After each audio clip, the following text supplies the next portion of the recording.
Hello, you guys, and welcome back to our channel. My name is Yasa. I'm a violinist, and I moved to the United States 10 years ago, almost 9 and something. I like to exaggerate, as you noticed.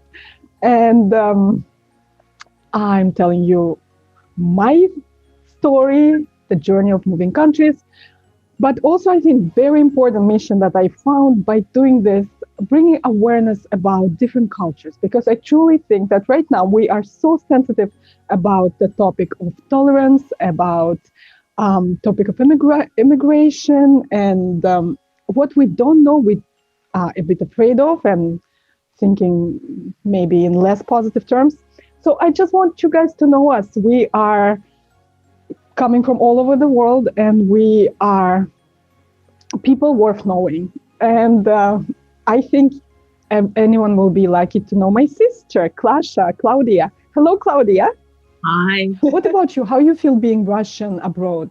I mean, you still are in some ways Russian, or are you not? Also, you should give a little bit of background. I moved here. I was about 5 months old. So I was born in St. Petersburg, or Leningrad as it was still then, in the year 1990, and I moved here to Finland as when I was 5 months old. And I mean, I guess I feel I have a mixed sort of identity. I'm Russian, and so I have very strong Russian roots. I speak Russian with my parents and with you and your mom, my godmother. Mixed identity, and then the other side of it is actually not necessarily Finnish, but Finnish-Swedish, because Swedish is the second, national language here in Finland. There's a Swedish-speaking minority here in Finland, and I was sort of brought up in that as a part of that minority from kindergarten and up. So my identity is Russian, Finnish, Swedish, or Finnish, Swedish, Russian. Yeah, and I can't really speak of any nostalgia either, or because I never lived in Russia. Of course, I visited a lot. We spent the summers together at our summer dacha, summer houses. But I definitely, part of me is Russian, definitely. So, how those identities compare to each other? Are they very different? Those three identities that you have. I think they're like intertwined. I can't really differentiate. It's just a mix of things. So, and I guess it also depends on who I'm with. Which part of me is stronger. Yeah, feels stronger. Obviously, when I'm with my parents, I feel very Russian. Are you proud to be born in a different place? Do you like the advantages you have by having another language, another view to the world, another understanding, another pool of thoughts you can tap into? Or you feel that it would have been much easier if you just born in Finland and you Finnish and Swedish 100%? Well, it may have been easier, but I would not, change it for the world, because it gives you a whole other new extra the more languages you speak, the more cultures you're sort of involved in, the more perspectives you have and more takes you have on the world. You can see things through more people's eyes, and also not just like culturally speaking or speaking of mentality, but also language-wise, because every new language, it sort of changes your thinking, gives new possibilities to the way you think and express yourself. And so definitely it's a big, benefit. I'm not saying it's the easiest thing, but it's a big benefit. Gosh, I think those words are priceless. Because a lot of immigrants maybe feel a bit unfortunate that they have to leave their countries and find their ways in a completely different environment, and not all of them realize what an advantage they have by having two homes and two cultures and two languages and two worldviews. And I think we really have to treasure those opportunities because they are rare. Not everyone is able to do things like that and have that broad understanding of the world. And I'm actually very grateful to move to America because America, as you know, is a country of immigrants. And it's a famous phrase that it's a melting pot, right? We have people from all over the world here. I'm very grateful that life brought me here because I had other opportunities, and if only I made a different choice, I could have been somewhere else, like in Austria or Germany, very musical countries, and I had many opportunities there. I'm very grateful that I moved here because I think this is one of the very few countries where it's easy to assimilate and it's easy to be accepted. For example, I've never struggled with my identity, maybe at the beginning, but not much because of also the way I presented myself, a musician, and all the performances and all the praise I received through my work, through my art.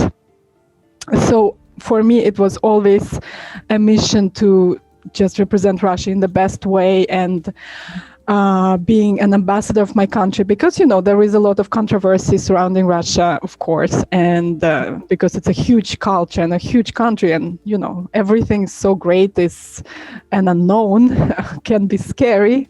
So that's how I truly felt over the years that this is my mission, to represent my country in the best way I can, right?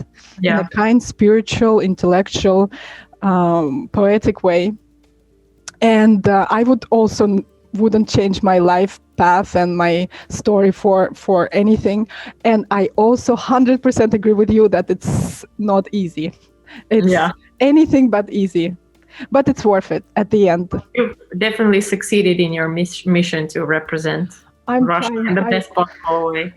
Thank you, my love. I'm trying, especially through this channel too. I really, I feel a lot of tension here with politics. I feel like even here in US, we are very sensitive even towards each other. Here we have two political parties, as you know, and we are very struggling right now to find common grounds and to find understanding. And even if inside the country, live alone the whole world, right? And sensitive topic with immigrants. So people who are sacrificing a lot and coming to a country and working their butts off and really living their dream life, I think they deserve all the praise and a lot of admiration. And I'm trying to bring that awareness about people from different countries. Well, coming back to England, you said that you had a funny story connected to a doctor you saw. Can you tell us about that? I told you later on that it's not that funny, actually. It's a little bit sad. No, the thing is, I told Yasa that. And funny. I told Yasa that I can't really talk about healthcare because I only went to the doctor once there, but I sort of have a funny story, which is not funny. Which is not funny. No, the story that I went to I think we have lucky personalities with you. We find everything funny, and I think this is a great thing that we have in life. Well, yeah. So I don't remember. It was like student healthcare, some sort of healthcare. I went to get a prescription filled, and the doctor made a remark about my acne, which I had at the time, which was completely unrelated to the reason I was there, and said that we need to prescribe you some medication because nobody will marry you. And I was shocked and appalled by that comment. Like, okay, if it's, you're a doctor, it's fine to bring up my acne, but like a bit presumptuous and conservative. Exactly, considering that you've been in a serious relationship for like more than 10 years now, right? Yeah. Well, at this time, it's 14 years. But 14 years. Yeah, but at that time, it just sort of, threw me off guard. His comment, like, why would you say things like that? So exactly. Oh, that is tragic. Well, I'm glad that you think that it's funny, though. Well, I tell it as a funny story, but it's sort of sad, right? Or offensive, maybe. poor us. We have to go through so many hoops and jump through so many hoops just to look good, right? Yeah. Oh well, world is really oppressing us, poor us women. Well, we're gonna be strong. Anyways, Clash, and you had a year of studies there. How was the education system there? Would you say you learned a lot? Would you say it really differed from the way you were studying in Finland and things like that? It was quite similar. And because the program I chose there corresponded with the study sort of program that I had here in Finland, which is film and television production. So it was very similar, though the campus and the whole university building and everything was nicer. But well organized, well structured sort of education, group work. I was happy. I was happy with it. I think maybe food-wise, I think food was more. It wasn't the same sort of lunch system as we have here in Finland. Here you pay very low fee of like €2, and you get like a very nutritious sort of lunch at the university. And there, I think there was no such thing. You just bought something. There was a Costa on university campus, and you would just like go grab something to eat. But other than that, it was only good things to say. Mm-hmm. Yeah. I've been very lucky here at my university because we have a cafeteria on campus. Yeah. And at some point later in my studies, I think it became 24/7. So we could have went to cafeteria like at 3 a.m., just get a burger. It's horrible. It's absolutely horrible. And Did you go there at 3 a.m.? Yes. Okay. I've done that. Of course, not often, but since you have the possibility, and student life, we never slept. Yeah. We lived on campus and we had our parties. I had a lot of Spanish-speaking friends, and they like dancing, so we would have dancing parties. What a wonderful time! Remembering it now during pandemic. Clash. Oh. Hopefully soon we'll get back to that. I hope so. I don't think world will be ever the same, though. I think we always will be comprehensive now.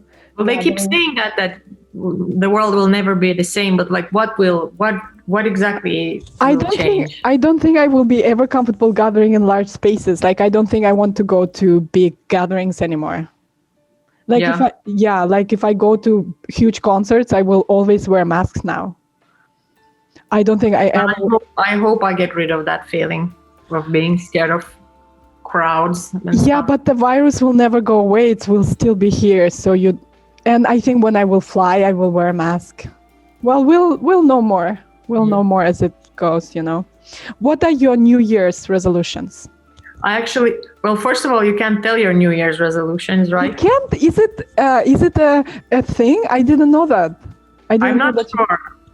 Yeah, we don't have it in Russia. New Year's wishes, you can't tell them. I'm not sure. Anyhow, I strategically decided not to make any New Year's resolutions this year because none of my previous New Year resolutions have ever, resulted in anything. So I decided that this year I'm not going to make any New Year's resolutions. So I only made some sort of wishes. That's a great approach. Which those I cannot tell because they're secret. That's a great approach. So if you didn't make it this year, it means they're gonna come true. So it's perfect. Well, I think it's part of, my sort of resolution all year round is to be sort of more forgiving and compassionate towards myself, and making New Year's resolutions is sort of the opposite of that. So, I will exercise, I will do this, I will do that. So that's why kind of by not making a New Year's resolution, I kind of followed this thing I'm trying to do, which is to be more forgiving and compassionate towards myself. I love it. I'm all about forgiveness and compassion myself, and I'm all for social forgiveness and compassion. I think we, as a society, judging too harsh a lot of cases and a lot of people, and we should start with ourselves. So I love that philosophy that you follow. I'm gonna implement it too, just to be forgiving and compassionate towards yourself, and allow finally yourself to be a human and to make mistakes, and then pick up right where you made the mistake and move on, right? And go forward. That's life. Clash, can I ask you one last question? Of course. You talked about Finland and Sweden being so close that you have 2 official languages. Is that right? Or even 3, right? Swedish, Finnish, and English are all national languages? No, only Finnish and Swedish. Okay, but English is part of TV communication, right? Or many channels are in English. Is that true? Yeah, well, there is content in English produced, but it's taught in schools. It's same as in Russia or other countries, but it doesn't hold any sort of special position, in the country. But yeah, I was trying to order you something as a present in Finland, and I couldn't do that because many sites don't even have English option. Can you believe that? Oh yeah, makes sense. I guess. But okay. So now I know you're ordering me something. Yeah, I was trying, but it didn't work. So I'm sending you something. And as we know now, packages from Florida to Finland goes for a long time. Yeah, I'm trying to track the package I sent you and figure out what has where it is. But I'm sure it will get here. I'm sure it will. Clash, so why Finnish and, just last question, why Finnish and Swedish so close, and are they very similar in mindset? Well, the languages. Why do you have 2 languages there? Oh, because of the history, because Finland was part of Sweden for a very long time. And there was a Swedish presence in Finland, and because of that, there was population that spoke Swedish, and like Swedish had a very strong position in Finland, and most things were in Swedish and back in the day. So it's sort of from that the Swedish speaking minority formed, and they're Finnish Swedish. They don't consider themselves Swedes. They are Finnish Swedes and speak Finnish Swedish, which is not the same as Swedish. It's the same language but it's like a very different sort of, you could say, dialect. The pronunciation is different and the intonation is different. Talking about the intonations and accents, did you absolutely enjoy studying in British and hearing all the British accent around you? I enjoyed it. My goal was to also, get the British accent. And I guess I sort of assumed that it would just happen naturally from, living there. And I did make some small efforts to, practice it, but I guess it just never came to me, and I didn't make enough effort for it to succeed. So, can you say a phrase with British accent? Oh, there was something. Park your car. Yeah, park your car in the car park. Oh my God. British accent, my dear. I haven't practiced it in a long time. No, I really can't. An expert in British, by the way. But our British viewers will find this offensive, so we shouldn't try. Oh, there was somebody who told me that if I try to mimic the British accent, they find it. I will get punched in the face. Are you serious? Yes, so I rather not. Rather not. Rather not. The second we try to do the British accent, we sound like these snobbish society people. Oh, well, I truly apologize for anyone who feel that way, because I'm actually naturally British, so I can't help myself. But I can tell you one thing that was a bit also like interesting, and that was a bit confusing, and to me was, they say in the store you're buying something from Tesco, you know, their chain, the store that's like Walmart or something. Everywhere you go, they say, "Hi, you all right? Hi, you all right? You know, hi, are you all right?" And I'm like,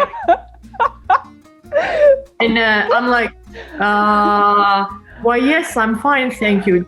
You know, I had a pretty good day. Like, what am I supposed to answer?